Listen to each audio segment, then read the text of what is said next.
A study published this week by Trinomics and DTU Wind found that every euro of public funding invested in European wind energy generates 7 euros in annual economic returns by 2040. 7 to 1. That is not a projection buried in an optimistic scenario appendix. This is more the central finding of a peer-reviewed analysis commissioned by Wind Europe, covering the entire value chain from turbine manufacturing to installation, grid integration, and long-term maintenance. An investment of 11.6 billion euros would add 33 billion euros per year to the EU economy, support 180,000 additional jobs across the value chain, increase European wind equipment exports by 12.6 billion euros annually, and ensure that up to 89% of the total economic value stays inside Europe. Without that targeted support, the domestic retention rates falls to just 47%, meaning more than half the value leaks to foreign manufacturers, primarily in China, which has been subsiding its turbine makers at 2 to 5 times the rate Europe provides its own. I'm Elle, I have a PhD in computer science, and I use data analysis to spot patterns in geopolitics and economics, and the pattern here connects 3 stories that this channel has been tracking separately, but which are now converging into a single strategic architecture: European energy independence, the Canada-Europe partnership, and the structural vulnerability of an American economy that is spending $1 trillion a year servicing its own debt, while Europe invests in infrastructure that pays for itself 7 times over. Start with what the Wind study reveals about the competitive landscape. Chinese turbine manufacturers have received between 2 and 5 times more public support than their European counterparts in recent years. That funding advantage is allowing Chinese firms to scale faster, undercut European prices, and compete aggressively in markets that European companies pioneered. The study found that wind currently receives well under 2% of the budgets in the 12 EU programs it is eligible for. Funding is fragmented across these programs, most with technology-neutral calls that do not prioritize wind specifically. Average time to contract in Horizon Europe and the Innovation Fund exceeds 9 months. Europe has the technology, the industrial base, and the demand, but the funding architecture is too slow, too diffuse, and too small to match what Beijing is deploying. The proposed wind fund would consolidate that investment into a single targeted instrument and accelerate deployment across the entire European value chain. The energy security dimension is where this connects directly to every geopolitical story on this channel. The study calculates that the proposed wind investment would displace 70 billion cubic meters of imported gas annually by 2040. That is roughly equivalent to 700 full LNG cargo shipments per year that Europe would simply no longer need.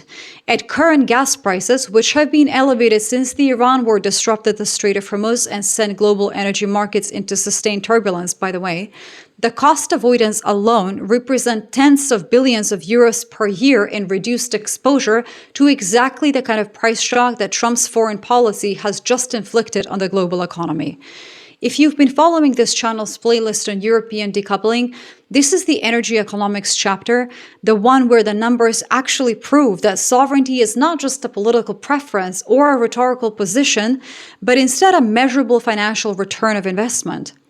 Now, here is where Canada enters the picture and the architecture becomes genuinely continental in scope.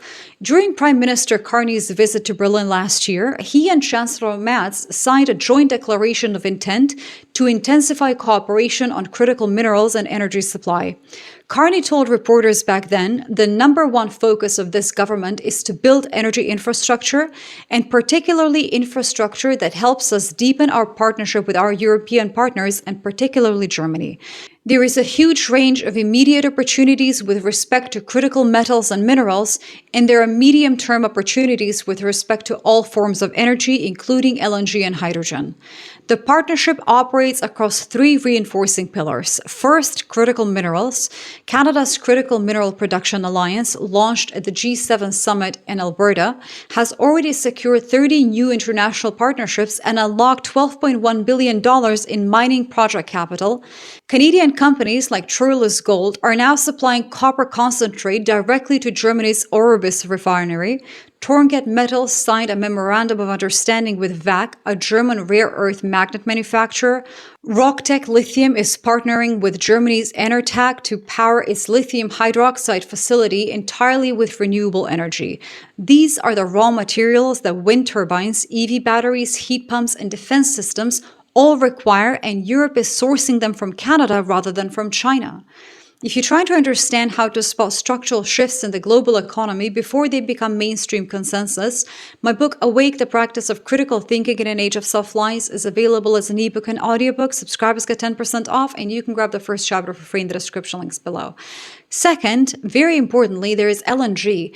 Canada has agreed to begin formal discussions on supplying liquefied natural gas to German buyers, a significant policy shift given that Canada's previous government explicitly ruled out public support for East Coast LNG exports infrastructure. Energy Minister Tim Hodgson confirmed that the Canada Infrastructure Bank and the $15 billion Canada Growth Fund are both available to finance the necessary terminal and pipeline projects.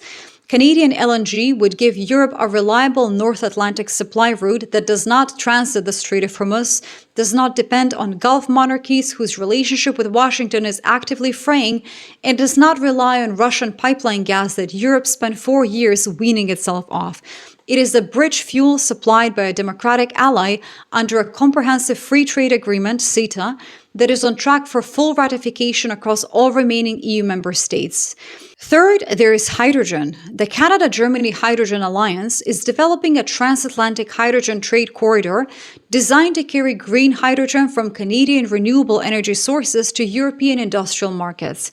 Canada has vast and largely untapped renewable resources, hydroelectric power in Quebec, offshore wind in the maritime provinces, tidal energy in the Bay of Fundy that can produce green hydrogen at scale for export. Germany's industrial sector needs clean hydrogen urgently for steel production, chemical manufacturing, and heavy transport decarbonization. Canada can produce it cheaply and abundantly. CETA gives it preferential market access that no other non-European supplier currently enjoys. The infrastructure is being designed now for deployment in the late 2020s. The three pillars reinforce each other structurally, I think. Canadian critical minerals go into European wind turbines. European wind turbines generate the clean electricity that reduces fossil gas demands across the continent. Canadian LNG fills the remaining gap during the transition period. Canadian green hydrogen replaces gas entirely in heavy industry by the early 2030s, I think, and at every stage of the process, the economic value stays within the Canada-Europe partnership, not leaking to American energy companies whose pricing is hostage to a war in the Middle East, and not dependent on Chinese manufacturers whose government subsidizes them at rates Europe simply cannot match without its own equivalent targeted investment strategy.